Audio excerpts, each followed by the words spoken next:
Good morning. You've got me doing the announcements this morning. So I'm Elma Taylor and I'm a reader here. Just a few notices. I'm sure you've got these, have you? Have you all got those? Right.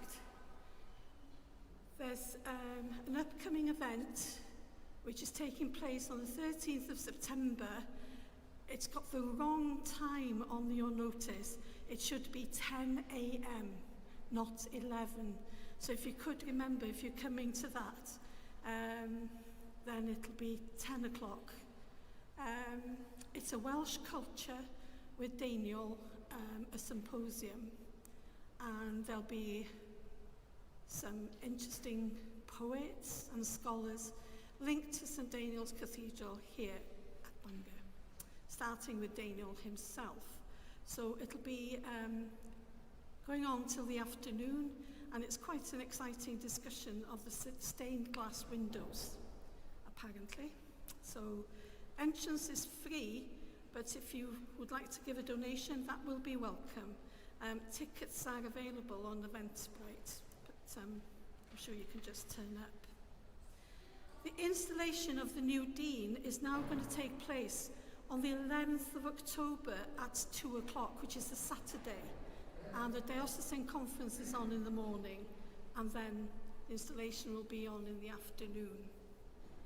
This week we've got a healing service here at 12 o'clock on Friday, the 5th of September, and it'll be behind me in the Lady Chapel, led by Canon Randolph Evans and Tania. All are welcome to come to that. Also, Mothers Union have got a meeting tomorrow in Eglwys y Groes at 2 o'clock, and the speaker will be the Reverend Neville Nadeau, and he's back. He's been off sick for a while, but he is back today. So there we are. So happy are they who fear God and have great delight in the commandments.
In the name of the Father, and of the Son, and of the Holy Spirit. Amen. Grace and peace be with you. And keep you in the love of Christ. Happy are they who fear God and have great delight in the commandments. Croeso Cynesian, a very warm welcome to our service this morning as we gather together in this holy place, whether it's your first time or you've come many times. We gather here together, the God who's pleased to see us and welcomes us all. As we gather to celebrate this Holy Eucharist to the glory of God, we prepare ourselves by confessing our sins. Trusting in the goodness of our merciful Father, upheld by the gentleness of our companion Jesus, seeing our lives anew in the radiance of the life-giving Spirit.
Heavenly Father, We have sinned in thought, word, and deed, and have failed to do what we ought to have done. We are sorry and truly repent. For the sake of your Son, Jesus Christ, who died for us, forgive us all that is past, and lead us in his way, to walk as children of light. Amen. Almighty God, who forgives all who truly repent, have mercy on you and set you free from sin, strengthen you in goodness, and keep you in eternal life. Through Jesus Christ our Lord. Amen. O God, you declare your almighty power most chiefly in showing mercy and pity.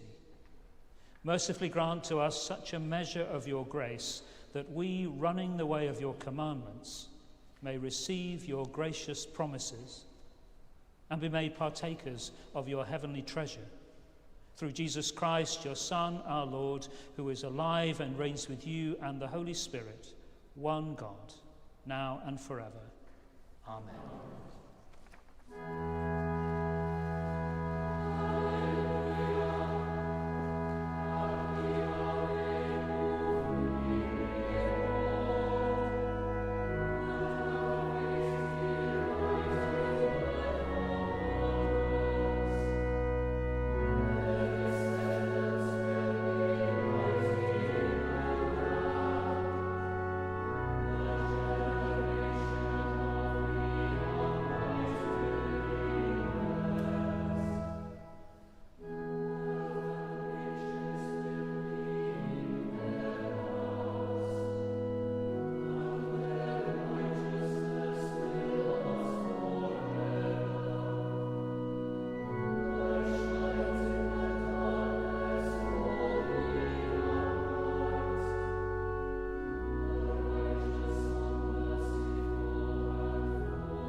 reading from the wisdom of Jesus, son of Sirach.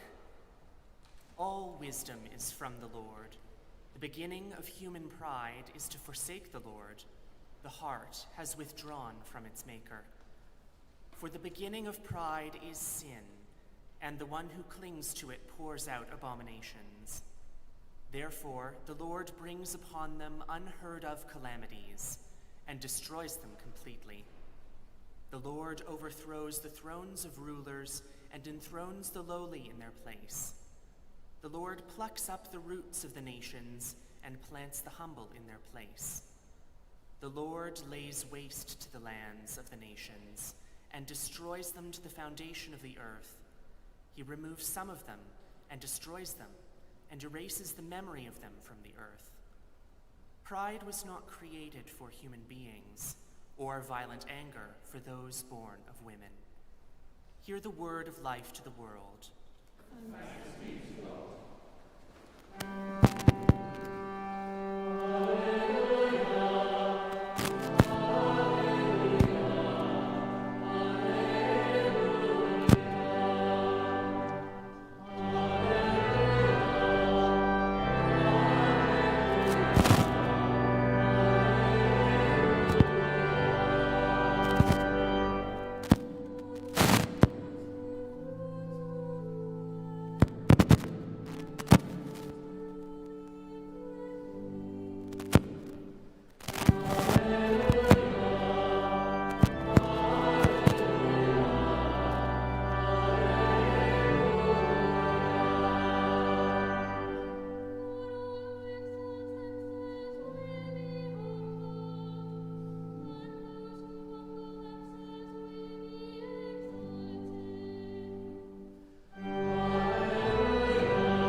God be in the listening and the speaking, Father, Son, and Holy Spirit. Amen. Do please take a seat.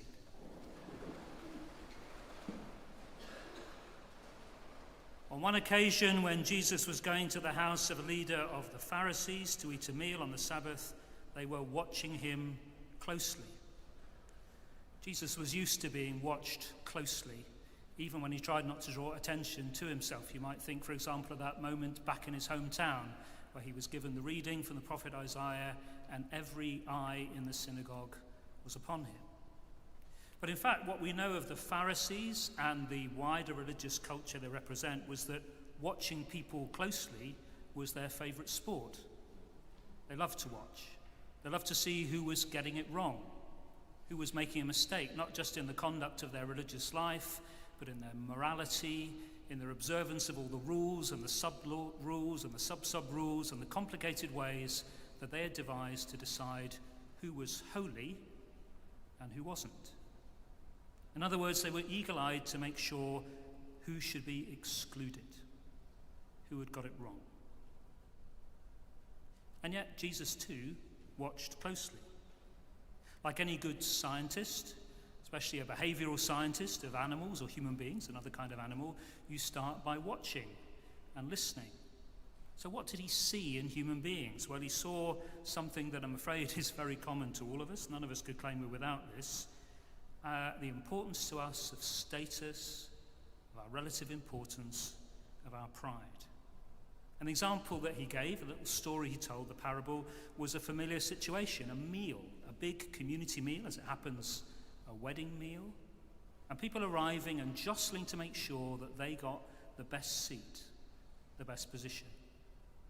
No interest, it appears, in the people that they might exclude, but also, as Jesus notes rather wryly, the potential to be embarrassed and humiliated when you pick a seat that's too high for you and then have to give way because the host says, oh no, this person's more important than you, and everyone has to watch you go from high up to low down.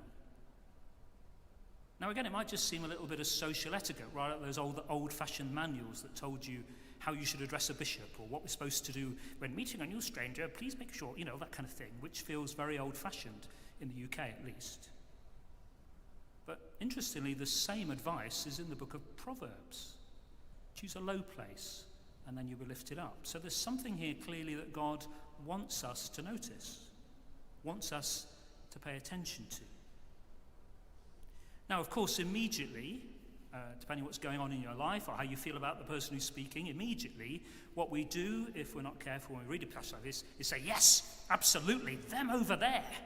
They're the ones obsessed with status. But Jesus doesn't say them, he says you. He talks to me. Well, and you.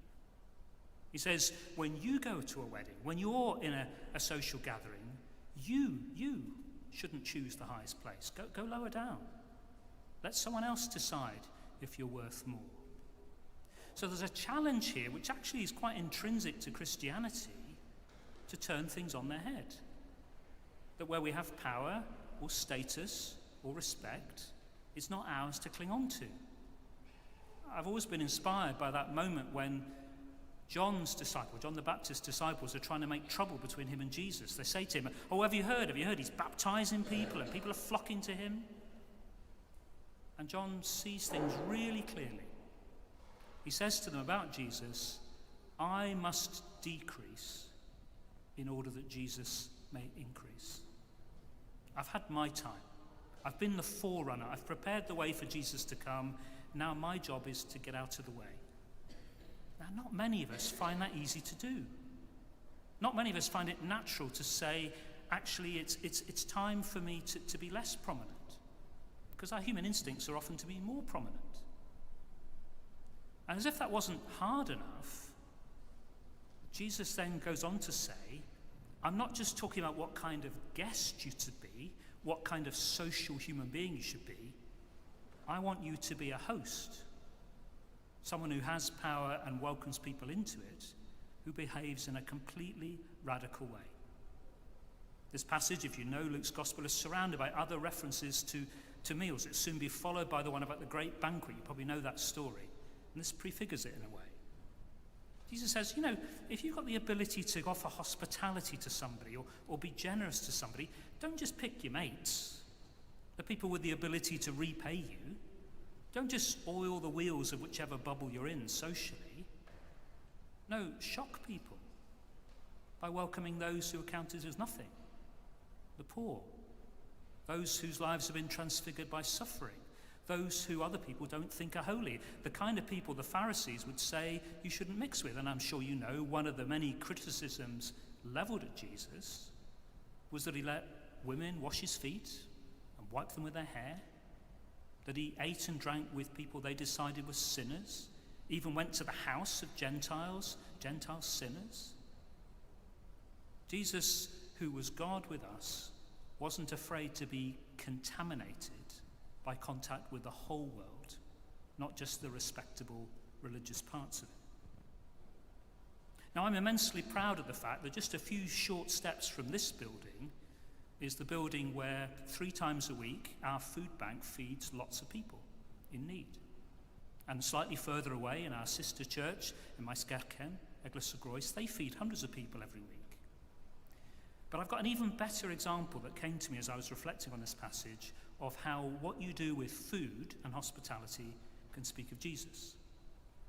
Should you ever find yourself in Walton Breck in North Liverpool, on any Thursday at 12 o'clock, you can eat for free. There's a church there called Christ Church Walton Breck, and many, many years ago, they started something called Scouse in the House. Now, I know this is an international congregation, so just in case anyone doesn't know, scouse is a kind of watery, cheap stew, no offence, which is easy to make. In fact, you can even have a blind scouse with no meat at all. And it originates from Scandinavia. It's very popular with seafarers, and those seafarers brought it to the port city of Liverpool, and so much was it associated with them that actually they're now known as Scousers. That's their nickname, the people who eat scouse. Okay, I know most of you knew that, but just... So, Scouse in the House was what they called it. Now, it's been going ever since. And the concept is simple. We provide food, you can eat it. You don't need to prove that you need it. You don't need to be referred by anybody. There's no payment involved, and there's always food. Their motto is, it starts at 12 and we're here till the food's gone. And they've never, ever, ever, over the years, run out. People donate, as many of you donate to our food bank. People give them money, as many of you donate to various programs, including our food bank. But what interests me is that their originally mad idea has spread. So they're now part of a food network across Liverpool called Feed Liverpool. They provide food for families who get free school meals in term time because, surprise, surprise, their kids need some food in the holidays as well. They've got a pantry, one of these schemes you may have come across where you pay a small entrance fee, and because of that fee you've paid, membership fee, the food is discounted for you. And they're also part of a more conventional emergency food bank like our one here. Now, Walton Breck, the area they serve, is not a wealthy place. You probably gathered from the fact this programme is needed. It's not a wealthy place, never has been, probably never will be. But if you know Liverpool, you'll know that opposite their church is something very wealthy. Now, it pains me, an Evertonian, to say these words, but Anfield, Liverpool's football ground, is right opposite their building. And so one of the key supporters now of Scouse in the House is Liverpool FC. They regularly give them food, meat that's been prepared by their chefs, and then they just add to it. And they're very proud of the fact they say the same meat, the same food that all these really millionaire footballers and managers are eating, we have it too, but we add more veg. And I see that as a parable of what's possible when those of us who are wealthy and privileged, as I am, and those of us who are poor, work together to have an open heart and a generous table. And to not be so bothered, as we often are, by who gets to go first and who gets to go second and who supposedly deserves things, but just to believe in Jesus Christ, the one who came to say that all are loved and all are welcome. The first time in St. Luke's Gospel that he uses the word resurrection is in this passage. So we're thinking about food, we're thinking about hospitality, recognizable human things, but in the middle of that he says, You will be blessed because these people can't repay you. These people you're helping can't possibly give you back what you're giving them. That's the whole point. But you will be repaid at the resurrection. When death is wiped away, when there is no more getting it wrong and no more punishment for getting it wrong, there is no more shame or bitterness or hatred or division, no more cruelty, no more selfishness, no more injustice. When every tear is wiped away, every grievance resolved, every hurt mended, every broken relationship reconciled, what our world divides, reunited in God's kingdom. And I know that's true, and I know what it will taste like. It will taste like scouse in the house. Amen.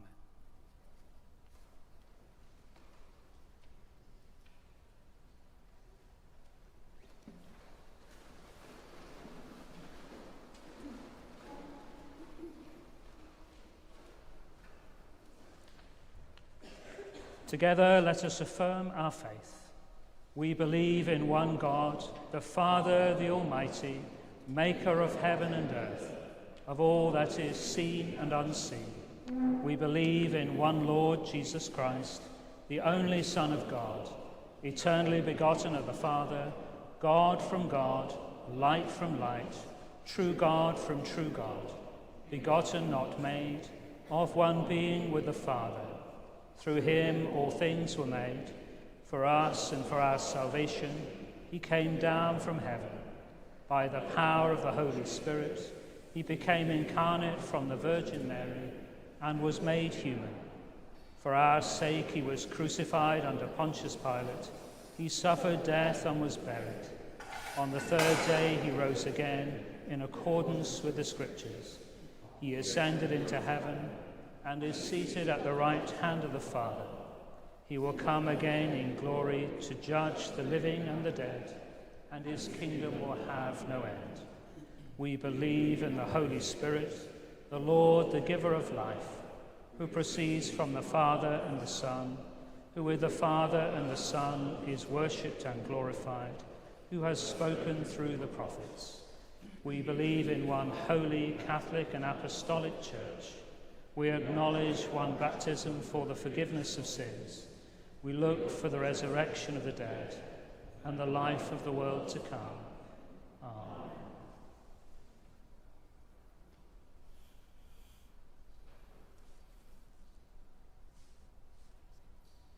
With all our hearts and with all our mind, let us pray to God.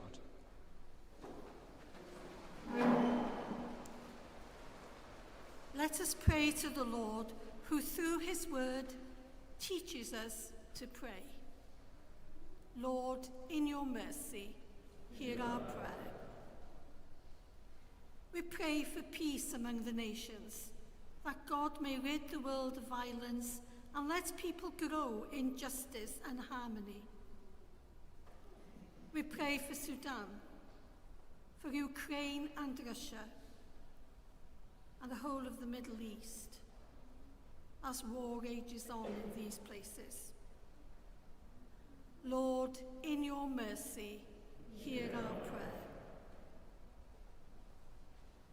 Dear Lord, we pray for all those affected in the floods in Pakistan. There are hundreds who have died, a lot without homes, and we pray that there are people going there to help them. We also pray for people in the world where there is famine. Lord, in your mercy, hear our prayer. Heavenly Father, we pray for all Christian people everywhere, that we may joyfully proclaim and live our faith in Jesus.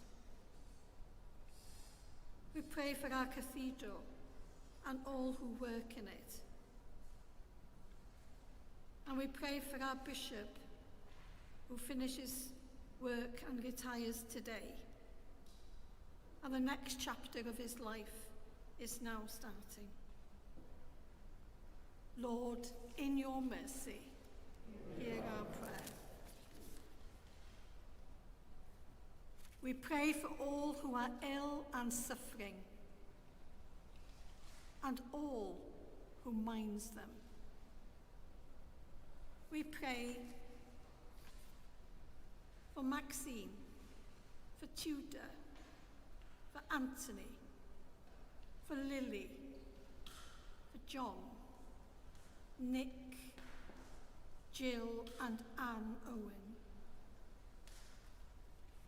Lord, in your mercy, hear our prayer. We entrust to your gracious keeping all who have died in the faith of Christ.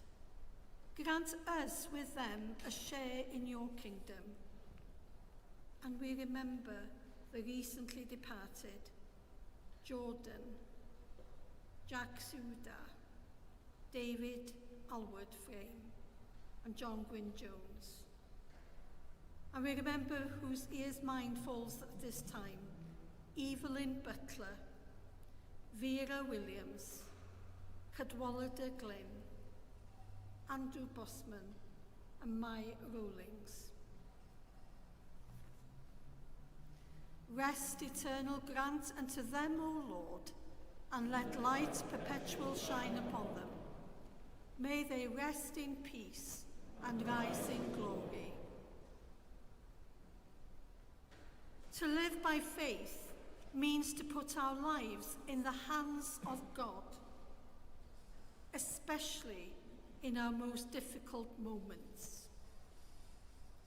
Merciful Father, accept these prayers for the sake of your Son, our Saviour, Jesus Christ. Amen. Gowni Sefyll, would you please stand?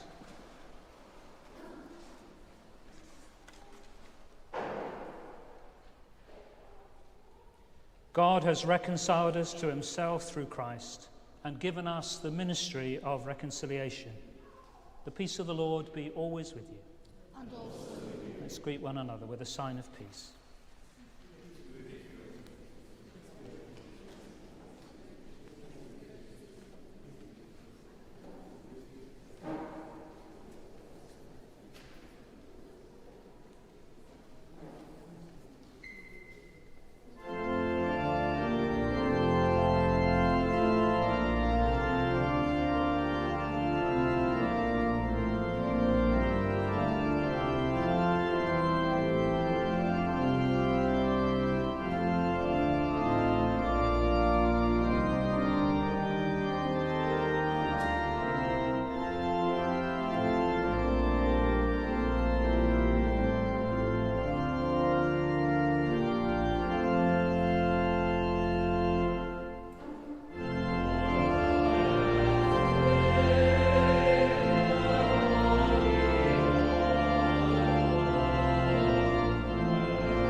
we celebrate together the gifts and grace of God.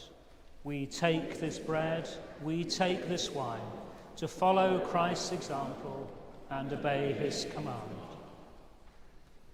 The Lord be with you.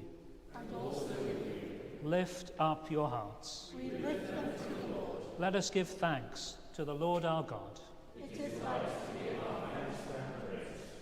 It is indeed right, it is our duty and our joy at all times and in all places to give you thanks, Holy Father, all powerful and ever-living God, through Jesus Christ our Lord.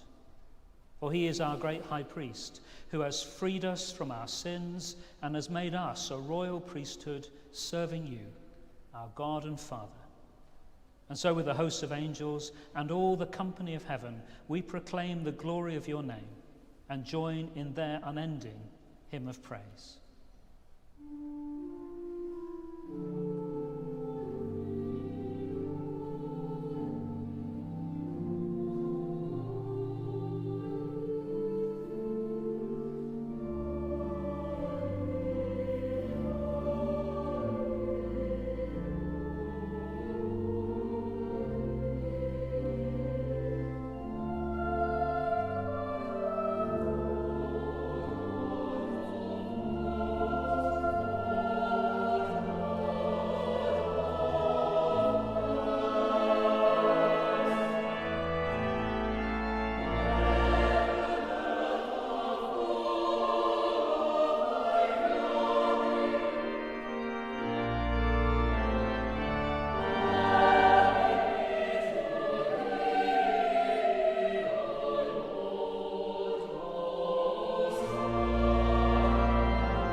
All praise and thanks to you, true and living God, creator of all things, giver of life.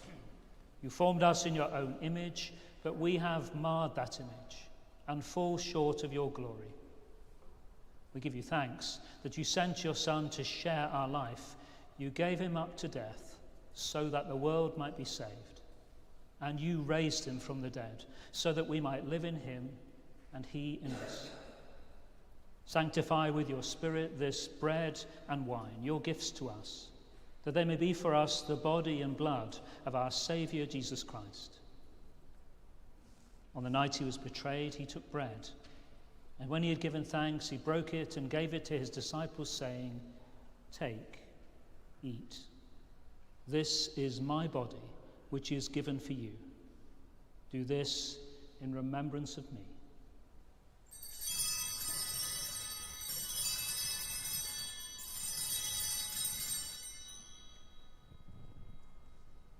In the same way, after supper, he took the cup. And when he had given thanks, he gave it to them, saying, "Drink from this, all of you, for this is my blood of the new covenant, which is shed for you and for many for the forgiveness of sins. Do this as often as you drink it in remembrance of me."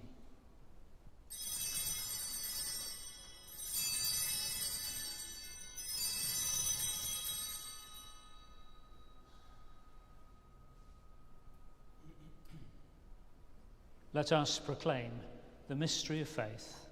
Christ has died, Christ is risen, Christ will come in glory.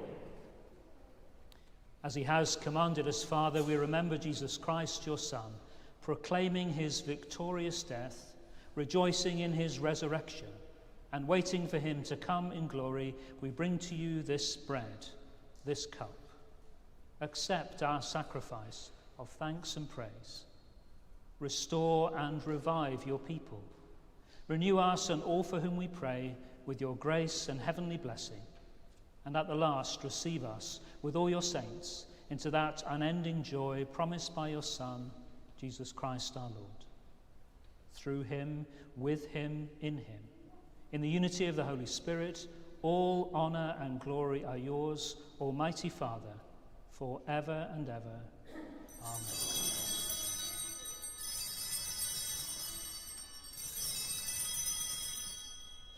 We share the Lord's Prayer in our own mother tongue, a iaith a hunain.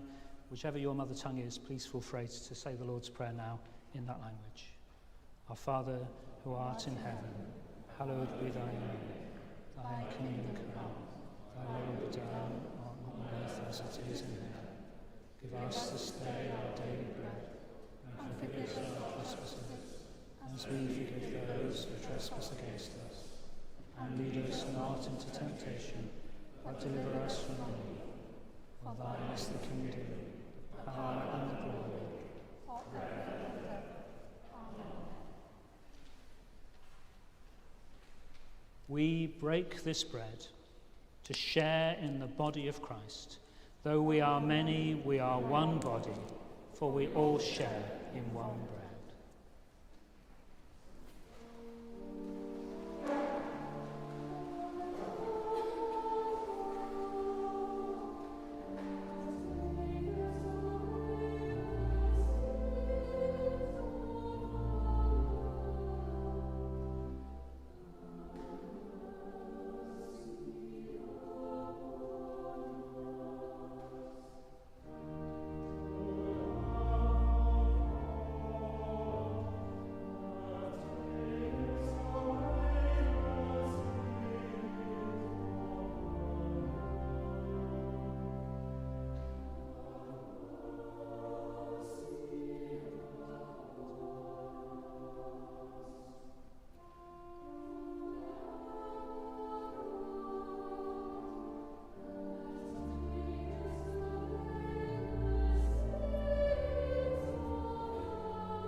Jesus is the Lamb of God, who takes away the sins of the world. Happy are those who are called to his supper. Lord, I am not worthy to receive you, but only say the word, and I shall be healed.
Thank you so much for making the worship of this cathedral part of your Sunday.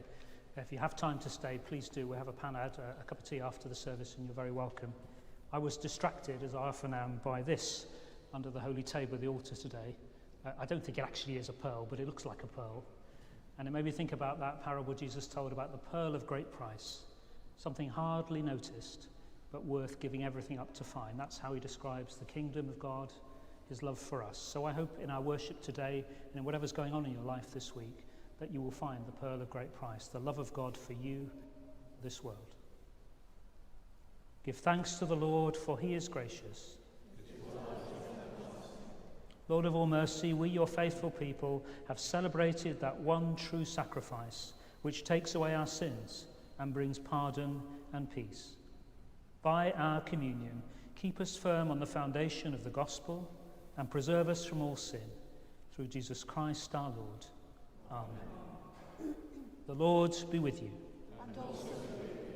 The peace of God, which is beyond all understanding, guard your hearts in the knowledge and love of God and of his Son, Jesus Christ.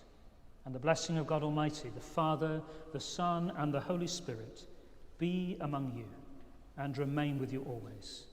Amen. Go in peace to love and serve the Lord. In the name of Christ. Amen.